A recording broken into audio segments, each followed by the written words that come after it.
नाजरीन, अहम खबर से आपको अपडेट कर रहे हैं कि ईरान में हालिया कशीदगी पर पाकिस्तान की बेहतरीन सफारतकारी मरकज़े निगाह बन चुकी है। इलाकाई तनाज़ात के खात्मे और खित्ते में अमन और इस्तेहकाम के लिए पाकिस्तान की सफारतकारी अहम करार दे दी गई। अमरीकी जरीदे द नेशनल इंटरेस्ट का पाकिस्तान की इलाकाई अहमियत और मौसर सफारतकारी का एतराफ़ ईरान के साथ वेनेज़ुएला जैसा रवैया न सिर्फ नाकाम तस्वुर होगा बल्कि जनूबी एशिया में एक संगीन कसीरुल जहती बहरान को जन्म दे सकता है। ईरान के खिलाफ कार्रवाई की मुखालफत सिर्फ खलीज फारिस तक महदूद नहीं, ये पूरे खित्ते में फैली हुई है। अमरीकी जरीदे के मुताबिक ईरान के साथ वेनेज़ुएला जैसा रवैया न सिर्फ नाकाम तस्वुर होगा बल्कि जनूबी एशिया में एक संगीन कसीरुल जहती बहरान को जन्म दे सकता है। जनूबी एशिया में अमरीका का अहम शराकतदार पाकिस्तान भी ईरान के खिलाफ किसी किस्म की कार्रवाई का हामी नहीं है। नाजरीन, अहम खबर से आपको अपडेट कर रहे हैं कि ईरान में हालिया कशीदगी पर पाकिस्तान की बेहतरीन सफारतकारी मरकज़ निगाह बन चुकी है। इलाकाई तनाज़ात के खात्मे और खित्ते में अमन और इस्तेहकाम के लिए पाकिस्तान की सफारतकारी अहम करार।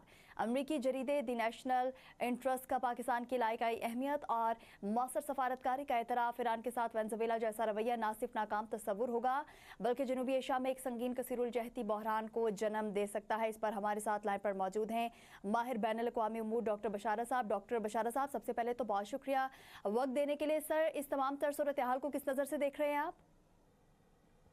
देखिए, मैं आपको थोड़ा सा बैकग्राउंड बता दूं। ये जो इस जरीदे ने लिखा है ना कि पाकिस्तानी सफारतकारी, तो सफारतकारी की तरफ तो ये देख ही नहीं रहे ना। अब क्या सफारतकारी ये होगी कि अमेरिका चाहता है, इसराइल चाहता है वहां पर रजीम चेंज, तो पाकिस्तान क्या सफारतकारी करके रजीम चेंज के लिए उनको तैयार करेगा? ये दिस इज रिडिकुलस, ये बिल्कुल नहीं होगा। और ये भी नहीं हो सकता कि वेनेजुएला की तरह ये लोग हमला करें और बूट्स ऑन द ग्राउंड जिसे कहते हैं वो अमेरिकन फोर्सेस रखें ईरान पे। ये भी नहीं वो करेंगे, क्योंकि ईरान जो है वो वेनेजुएला नहीं है। ईरान जो है वो बैटल हार्डन्ड कंट्री है और वो इनको बुरी तरह मारेगा। और फिर ये कि ये तो अब उनके सर्वाइवल की जंग है, उन्होंने ये आखिरी जंग के तौर पे इसको लड़ना है जो रजीम है। तो वो तो अपना पूरा जो है जो भी उनके पास ताकत है वो लगा देंगे। उसमें ये है कि अगर ये वहां पर बाकायदा हमला करते हैं वेनेजुएला की तरह, तो ईरान के पास जो भी मिसाइल्स हैं, जो कुछ भी है, उसकी फायर पावर, उसकी मिलिट्री पावर, उसको वो इस्तेमाल करेगा। वो इसराइल पे भी हमला करेगा। वो जो है अमरीकी जो अड्डे हैं जो भी उसके रेंज में आते हैं उसके मिसाइल्स पे, उन पर भी हमला करेगा। वो जो है जो तेल की तिजारत है, जो शिप्स हैं तेल लेकर जाते हैं, वो उनके ऊपर भी हमले करेगा। तो मैं नहीं समझता कि इतनी बेवकूफ़ी जो है वो अमेरिकन इंतजामिया की तरफ से की जाएगी, ना वो करेंगे। क्योंकि ट्रंप जो है, प्रेसिडेंट ट्रंप एक इंतहाई श्रूड आदमी है, इंतहाई जो है वो ऐसा कोई इकदाम नहीं करेंगे जिसमें कि अमेरिका के फोर्सेस जो है उनका नुकसान होता हो, अमेरिका का जो है ना पैसा लगता हो। क्योंकि वो बिजनेसमैन आदमी है, वो बिजनेसमैन है, और बिजनेसमैन जो है वो कभी भी अपना नुकसान नहीं करता पैसे का। तो वो बूट्स ऑन द ग्राउंड नहीं करेगा, ना वो पाकिस्तान की सफारतकारी किसी काम आएगी, क्योंकि इस काम तो वो आ नहीं सकती कि उनके रजीम चेंज करवा दे पाकिस्तान जाके। तो अब एक ही जो है इसका हल है उनके लिए जिस पर वो काम कर रहे हैं, और वो है कि तरीके से मोसाद के जरिए, CIA के जरिए वहां पर जो है अनरेस्ट पैदा किया जाए, जो उन्होंने कर दिया है। जाहिर है कि वहां पे बहुत महंगाई थी, क्योंकि सैंक्शन लगी हुई थी ईरान पर, तो हर चीज बहुत महंगी थी, खाने पीने की चीजें बहुत महंगी थी। उनका जो रियाल है वो बुरी तरह गिर गया था और कमी हो गई थी खाने पीने की चीजों तक की। उसकी वजह से एक अपराइजिंग तो है वहां पर, लेकिन उसको फ्यूल किया है इसराइल ने, मोसाद ने और अमेरिकन CIA ने, और अमेरिका की जो दूसरी बड़ी एजेंसी है NSA कहते हैं उसको। इन तीनों एजेंसीज ने मिलकर वहां पे बहुत काम किया। बरतानवी भी इसमें शामिल हैं और बाकी यूरोपियंस भी इसमें शामिल हैं। तो ये है कि वहां पे अनरेस्ट बुरी तरह पैदा कर दिया है, जिससे कि हर उनके शहर में मुजाहरे हो रहे हैं, और इस तरीके से वो इस रजीम को चेंज करना चाहते हैं। तो मैं नहीं समझता कि पाकिस्तान की सफारतकारी कोई काम इस तरह का कर सकती है। बिल्कुल डॉक्टर बशारा साहब, आप हमारे साथ रहिएगा। इस वक्त हमें ज्वाइन किया है माहिर बैनुल-अक़वामी उमूर डॉक्टर हसन फारूक साहब ने। डॉक्टर हसन, बहुत पहले से ये बातें स्टार्ट हो गई थी, जिस वक्त हमने देखा था कि अमेरिका की जानिब से वेनेजुएला पर हमला किया गया था। उसके बाद ये बातें भी सामने आई थी कि अगला टारगेट जो है वो कंसीडर किया जा रहा है कि ईरान हो सकता है। क्या समझते हैं सर कि अब भी कुछ इस तरह की चीज़ें हमारे सामने आएंगी कि ट्रंप की जानिब से ईरान पर हमला किया जाएगा? जी, बहुत शुक्रिया इस अहम मौजू पे मुझे मौका फराहम करने के लिए कि मैं बात कर सकूं। देखें, यूनाइटेड स्टेट्स ऑफ अमेरिका एक सुपर पावर से एक हाइपर पावर की तरफ जो है वो शिफ्ट हो रहा है या हो चुका हुआ है। जब उसने वेनेजुएला के अंदर जाके जिस किस्म का वहाँ पे उन्होंने ऑपरेशन किया, वहाँ के प्रेसिडेंट और उनकी जो फैमिली है उसको पिक करके यूनाइटेड स्टेट्स ऑफ अमेरिका में लेके आए, तो इट सीम्स कि ये एक बड़ा सिग्निफिकेंट शिफ्ट है, क्योंकि जो सुपर पावर होता है वो इंटरनेशनल जो वर्ल्ड ऑर्डर होता है या ग्लोबल ऑर्डर होता है उसका सबसे बड़ा बेनिफिशियरी भी होता है और एट द सेम टाइम वो उसका प्रोटेक्टर भी होता है। लेकिन पहली दफा जो post world war two era जो है उसमें ये दिखाई दे रहा है कि यूनाइटेड स्टेट्स एक सुपर पावर से हाइपर पावर की तरफ जो है वो शिफ्ट कर रहा है। अच्छा, इसके क्या रीजंस हैं? ये मल्टीपल रीजंस इसके हो सकते हैं। एक तरफ तो चाइना और जो रशिया की आपस में जो स्ट्रेटेजिक इंगेजमेंट है, जिसकी वजह से यूनाइटेड स्टेट्स को काफी प्रेशर के अंदर उन्होंने रखा। और दूसरी बात यह है कि अमेरिका में यानी साउथ अमेरिका में या लैटिन अमेरिका में बिल्कुल अमेरिका की पेरिफेरी के अंदर जाके जिस किस्म की इन्वेस्टमेंट की और ट्रेड की कार्रवाइयां वहां पे कर रहे थे चाइना और रशिया, तो ये भी यूनाइटेड स्टेट्स के लिए एक चैलेंज था। अब आते हैं ईरान की तरफ, तो वहां तो वो सारा जो कुछ उन्होंने कार्रवाई की, it was very much simple. ये कोई इतना बड़ा कॉम्प्लेक्स इशू नहीं था। लेकिन जहां तक है ईरान की बात, तो ईरान एक आपको पता है कि इस रीजन का एक बड़ा ही एक सिग्निफिकेंट मिलिट्री प्लेयर है। गो के वहां पे इस वक्त पॉलिटिकल अनरेस्ट है, the people are on the streets, वहां की जो करेंसी डिवेल्यूएशन है, इकोनॉमिक प्रेशर है, सैंक्शंस है उनके ऊपर। बट ये कोई नई बात भी नहीं है। ईरान के अंदर इस किस्म के जो इश्यूज हैं वो तारीख में पहले भी आते रहे, लेकिन ईरान काफी दफा इस तरह की सिचुएशन से अपने आप को बाहर निकालने में कामयाब रहा है। अब की बार देखना यह है कि क्या ईरान अब इस जो मौजूदा क्रिटिकल सिचुएशन है इससे बाहर निकलने में वो कामयाब होता है या नहीं होता। यहाँ अगेन रशिया और चाइना का अगेन टेस्ट है कि क्या वो उसको सपोर्ट करते हैं या नहीं करते। लेकिन मैं ये समझता हूं कि माजी के मुकाबले में आज मिडिल ईस्ट के अंदर ईरान के लिए जो रीजनल डायनेमिक्स है वो कंपैरेटिवली मच बेटर है as compare to the past. The reason is कि यूनाइटेड स्टेट्स ऑफ अमेरिका अगर आज जो है ईरान के ऊपर अटैक करता है, तो वो अटैक कोई जैसे उन्होंने इसमें इजराइल और ईरान की जंग के दौरान उन्होंने अपने B-52 भेजे और उनके ऊपर अटैक किए, तो ऐसा कोई उसके ऊपर हो सकता है। लेकिन एक कंप्लीटली जिसे कहते हैं उस पे जाके जिस तरह उन्होंने इराक के ऊपर या अफगानिस्तान के ऊपर अटैक किए थे, ऐसी कुछ सिचुएशन शायद बिल्ड होती हुई नजर नहीं आ रही। उसकी रीजन ये है कि सऊदी अरेबिया के साथ इस वक्त ईरान के जो टाइज हैं वो काफी बेहतर हैं, स्पेशली जब से उनका जो आपस में जो फ्रॉम राइवलरी टू उनकी जो रेप्रोचमा हुआ है 2023 के अंदर, मार्च 23 में, तो दैट इज ए सिग्निफिकेंट। फिर जब पाकिस्तान और सऊदी अरेबिया का आपस में एक स्ट्रेटेजिक इंगेजमेंट हुई है या जो डील हुई है, जो एग्रीमेंट हुआ है, उसको भी ईरान ने यानी सपोर्ट किया था। पाकिस्तान भी नहीं चाहता कि ईरान मजीद डिस्टेबलाइज हो। तो मैं ये समझता हूँ कि रीजनल लेवल पे ईरान की इस वक्त जो पोजीशन है वो as compare to the past better है।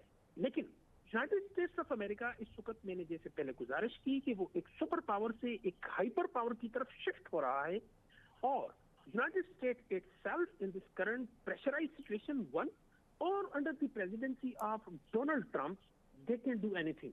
ये कुछ भी कर सकते हैं। ये नहीं कहा जा सकता कि जी अमेरिका ये नहीं कर सकता या वो नहीं कर सकता। और अमेरिका को इस वक्त एक और सेटबैक ये है कि इस रीजन के अंदर उनके जितने बेसिस हैं वो पहले भी ईरान उसके ऊपर अटैक कर चुका है, जैसे कतर में और इस तरह। तो अगर United States of America Iran पे अटैक करता है तो at the same time Iran के पास भी इस चीज की कैपेबिलिटी है, जो बड़ा उनको एरोगेंस थी इजराइल को अपनी आयरन डोम और उसके ऊपर। तो पिछली जो इसी 2025 के अंदर जो उनका आपस में कॉन्फ्लिक्ट हुआ है, तो उसमें सारी दुनिया ने देखा कि ईरान ने उनका जो एयर डिफेंस सिस्टम है उसको ब्रीच किया। तो अगर ऐसी सिचुएशन बनती है तो वंस अगेन ईरान को ये एक अपॉर्चुनिटी होगी कि वो इजराइल के ऊपर जो है ना स्ट्राइक करे और उसको भी इसमें लेके आए। तो ये इस तरह के वो है कि ईरान कोई वेनेजुएला की तरह कोई बहुत ही फ्रेजाइल कंट्री नहीं है कि इसके ऊपर यूनाइटेड स्टेट्स ऑफ अमेरिका जब चाहे जैसे चाहे अटैक कर लेगा। लेकिन अगर खुदा ना खास्ता ऐसी कोई सिचुएशन बनती है तो इस पूरे रीजन के लिए ये एक बहुत ही बड़ा सेटबैक होगा, डिस्टेबलाइजेशन होगी। और इस डिस्टेबलाइजेशन का शिकार ना सिर्फ रीजनल प्लेयर जैसे पाकिस्तान और सऊदी अरब वगैरह होंगे, बल्कि रशिया और चाइना खसूसी तौर पे इसके भी शिकार होंगे, क्योंकि सप्लाई लाइंस जो ऑयल की है, एनर्जी की, वो डिस्टर्ब हो सकती है। बिल्कुल डॉक्टर हसन साहब, आप अभी हमारे साथ रहिएगा। डॉक्टर बशारत, क्या समझते हैं कि सबसे पहले हमने देखा कि डोनाल्ड ट्रंप साहब की तरफ से बयान आता है जब ईरान में हालात जो है वो कशीदा होते हैं, उसके बाद हम देखते हैं कि इसराइल के जो वज़ीर आज़म हैं नेतन्याहू, उनकी जानिब से भी एक बयान आता है कि हम ईरानी अवाम के साथ उनके शाना बशाना खड़े हैं, अगर हालात ख़राब होते हैं तो डेफिनेटली अमेरिका की जानिब से कहा गया है कि हम मुदाखलत करेंगे। क्या समझते हैं ये मुदाखलत कितनी मौसर साबित हो सकती है अगर ऐसा कुछ हुआ तो? देखिए, एक बात तो वो छुपा नहीं रहे हैं, ना अमेरिका छुपा रहा है ना इसराइल छुपा रहा है कि मोसाद ये मुजाहिरे जो है वो करवा रही है, इनको फ्यूल कर रही है। उसके साथ CIA और NSA जो है वो शामिल हैं, जो कि भड़का रहे हैं, जिन्होंने बहुत ज़्यादा पैसा लगाया है और वहाँ पे लोगों को भड़का रहे हैं, क्योंकि ऑलरेडी सैंक्शंस की वजह से ईरान में हालात बहुत ख़राब थे। लोग जो है वो खाने पीने तक की चीज़ें अफोर्ड नहीं कर सक रहे थे, उनका रियाल जो है वो बहुत ज़्यादा गिर गया था और उनको ना वो अपना तेल बेच सक रहे हैं ना कोई और चीज एक्सपोर्ट कर सक रहे हैं, जिसकी वजह से वहाँ पे कई, और ये इस चीज को कई अब तो डेकेड्स हो गए हैं कि उनको इस तरीके से जो है ना वो इन्होंने स्ट्रैंगल किया हुआ है। तो उसकी वजह से उसके असरात तो आ रहे हैं अवाम के ऊपर। फिर उनको भड़काने के लिए फिर मोसाद, CIA और NSA वगैरह और जो ब्रिटिश इंटेलिजेंस है और दूसरे, ये इन्होंने भड़काया है बुरी तरह वहाँ के अवाम को और उनको खड़ा कर दिया इस रजीम के खिलाफ। वहाँ बुरी तरह मुजाहरे हो रहे हैं। अब उसका नतीजा ये हुआ है कि फिर ईरान की रजीम को जो है इंटरनेट वगैरह बंद करना पड़ा है वहाँ का, और इवन के टेलीफोन लाइंस तक बंद की गई थी ताकि आपस में राब्ते ना कर सकें जो मुजाहिरीन हैं और कोई हालात ज़्यादा ख़राब ना कर सकें।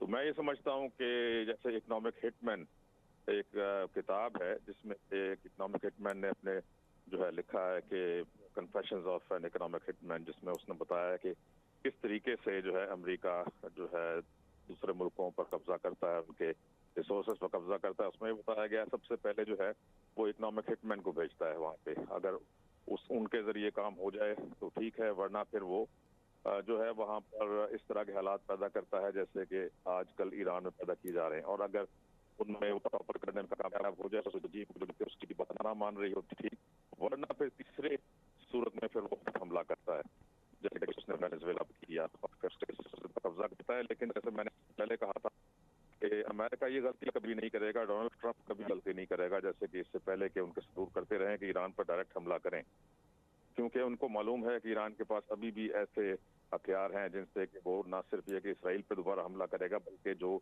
अमेरिकन इंटरेस्ट हैं, इसकी बेसिस हैं जो कि उसके जो है मिसाइल्स की हदूद में आती हैं, उन पर वो जरूर हमले करेगा और उससे बहुत नुकसान पहुंचा सकता है। उसके अलावा तेल की जो सप्लाई है इस रीजन से जो होती है सारी दुनिया को, मिडल ईस्ट को, यूरोप को और बाकी इवन अमेरिका तक को और चाइना को, वो सब डिस्टर्ब हो जाएंगी क्योंकि ईरान जो है वो इन पर भी हमले करेगा। तो ये है कि ऐसी गलती मेरे ख्याल है वो नहीं करेगा। ये जो दूसरा ऑप्शन दिया है इकोनॉमिक हिटमैन ने कि ये वहाँ पर अब मुजाहरे कराकर हालात बहुत ज़्यादा ख़राब करेंगे और फिर उसके ज़रिए रजीम चेंज की इनकी कोशिश है जो कि अंदरूनी तौर पर की जाए, और इसमें हो सकता है कामयाब भी हो जाएंगे। हालात वहाँ बहुत ख़राब है, लोग बहुत नाला हैं, उनको खाने को नहीं मिल रहा, तो इसकी तरफ ही ये लोग इसको लेकर जाएंगे और ये धमकियां देता रहेगा, इस तरीके से प्रेशर बढ़ाता रहेगा ताकि ये है कि उनको डराता रहे कि मैं किसी भी वक्त हमला कर सकता हूँ। लेकिन मैं नहीं समझता कि डायरेक्टली हमला करेगा जब तक कि ये एक डेढ़ महीने के अंदर अंदर मैं समझता हूँ कि ये टॉपल करने का इनका प्रोग्राम है उस रजीम को, ईरान की जो इस्लामिक रजीम है, और वहाँ पर फिर ये अपना एक कठपुतली ला कर बिठाएंगे जो कि शाह का बेटा है, शाह ईरान का, उसको तैयार किया जा रहा है। तो यह है कि कुछ अरसे के लिए वो आएगा, फिर देखें कि वहाँ पे इलेक्शंस होते हैं या क्या होते हैं। तो हालात कुछ इस तरफ जा रहे हैं मैं देखता हूँ। अब इसमें पाकिस्तान का किरदार क्या हो सकता है? पाकिस्तान का किरदार जो है सफारतकारी में ये तो हो नहीं सकता कि पाकिस्तान जाकर तैयार करे ईरान की रजीम को कि तुम इस्तीफा दे दो और तुम हवाले कर दो शाह ईरान के बेटे के, तो ये तो हो नहीं सकता। तो सफारतकारी की कोई सूरत मुझे नजर नहीं आ रही कि कोई इस तरह की होगी। यही है कि अब ये जो इस वक्त मुजाहरे वहाँ हो रहे हैं इन लोगों को किस तरीके से जो है आप देखें कि ये ठंडा किया जाता है, इनको सेटिस्फाई किया जाता है, इनके लिए इनको कुछ पैकेजेस दिए जाते हैं। मैं ऐसी मिसाल देता हूं, जैसे आज़ाद कश्मीर में वहां पर तीनों पार्टीज को रिजेक्ट किया गया, जो पीपल्स पार्टी है, पीटीआई है और जो है ये नून लीग है, और उसकी जगह एक नई जो है अवामी तहरीक शुरू हुई और उनकी भी यही डिमांड थी कि यहाँ पे महंगाई बहुत ज़्यादा है, आटा बहुत महंगा हो गया है, बिजली के टैरिफ बहुत ज़्यादा हैं। तो वो एक नई तहरीक शुरू हुई और उससे पूरा आज़ाद कश्मीर जो है वो जैम हो गया था। लेकिन फिर हमारी हुकूमत ने किस तरीके से उसको तय किया कि उनको उनकी सारी डिमांड्स जो हैं मान ली। तो इस तरह की कोई चीज़ अगर करती है ईरानी हुकूमत तो ये है कि इनकी सारी डिमांड्स मान ले, लोगों को कुछ ना कुछ जो है रिलीफ दे और एम्प्लॉयमेंट पैदा करे, या कुछ अपने जो जिस वजह से उसके ऊपर सैंक्शंस लगी हुई हैं उन वजूहात को जो है डिस्कस करे आलमी तौर पर अक़वाम मुत्तहिदा में जाकर, और जो वो कह रहे हैं उनकी बातें कुछ ना कुछ मानने की कोशिश करे, ताकि यह है कि अगर देखें ना बिल्कुल ही टॉपल कर दी गई रजीम, अगर वो रहे ही ना ये मौलाना हजरात जो है वहाँ पर, तो फिर क्या फ़ायदा होगा। उससे बेहतर नहीं है कि कोई एक एमिकेबल सोल्यूशन निकाला जाए, कुछ बातें मान ली जाएं और जो है कोशिश की जाए कि आवाम को जो है रिलीफ दिया जाए। उस रिलीफ देने के लिए कुछ सैंक्शंस अपने ऊपर से उतरवाने की बात की जाए और कुछ नेगोशिएशन की जाए जिसमें कि यूएन के साथ भी हो, और उसमें यह है कि ना सिर्फ अमेरिका हो बल्कि चाइना और रशिया को इस वक्त कोई रोल प्ले करना चाहिए। मुझे बड़ा अफसोस होता है ये देख कर के चाइना किसी किस्म का कोई रोल प्ले नहीं कर रहा, रशिया कोई रोल प्ले नहीं कर रहा, जबकि ये भी सुपर पावर्स हैं। अमेरिका को इतनी बड़ी पावर नहीं है कि अगर ये लोग चाहें, ये दोनों मुल्क चाहें तो उसको रोक ना सकें। तो लेकिन यह है कि उनकी तरफ से बिल्कुल ही कोई किसी किस्म का इनिशिएटिव नहीं लिया जा रहा, जिससे कि क्या समझते हैं कि उनकी जानिब से किसी किस्म का इनिशिएटिव क्यों नहीं लिया जा रहा, क्या वजूहात हो सकती हैं? यही बात है सबसे अफसोस की। एक तो यह है कि रशिया को इन्होंने फंसाया हुआ है यूक्रेन की जंग में, वो वहां पर बहुत बुरी तरह एंगेज्ड है। उसके लिए तो अब एक और नई किसी जंग में आना जो है वो मुमकिन नहीं है इस वजह से, क्योंकि वो एक अमीर मुल्क भी नहीं है। लेकिन चाइना जो है वो चाइना तो बहुत एक अमीर मुल्क बन चुका है, टेक्नोलॉजिकली भी एडवांस्ड है। चाइना का ना आना एग्जैक्टली सर, इस पे तो बात करते हैं हम कि चाइना या रूस जो है इसमें अपनी इन्वॉल्वमेंट जो है वो शो क्यों नहीं कर रहे। डॉक्टर बशारा साहब आप हमारे साथ रहिएगा। इस वक्त हमें ज्वाइन किया है माहिर बैन अल-अक़वामी उमूर डॉक्टर वकास बुखारी साहब ने। सबसे पहले तो बहुत शुक्रिया सर हमें वक्त देने के लिए। सर, ईरान में हालिया कशीदगी पर पाकिस्तान की जो बेहतरीन सफारतकारी है उसकी वजह से वो मरकज़े निगाह इस वक्त बन चुका है। क्या हो सकता है पाकिस्तान का किरदार इस सब में, क्या समझते हैं आप? Thank you so much for having me. देखिए, पाकिस्तान जो है वो इस वक्त पूरे रीजन में जो है वो बड़ा एक सिग्निफिकेंट डिप्लोमेटिक रोल जो है वो प्ले कर रहा है। ईरान के केस के अंदर देखें तो हमारी बड़ी पुरानी रिलेशनशिप जो है वो ईरान के साथ मौजूद है। जब से ये जो कंटेम्प्रेरी गवर्नमेंट है वो पॉलिटिक्स में आई 1979 ऑनवर्ड, सो पाकिस्तान ईरान दोनों ने बड़े अच्छे रिलेशंस जो है वो एंजॉय किए।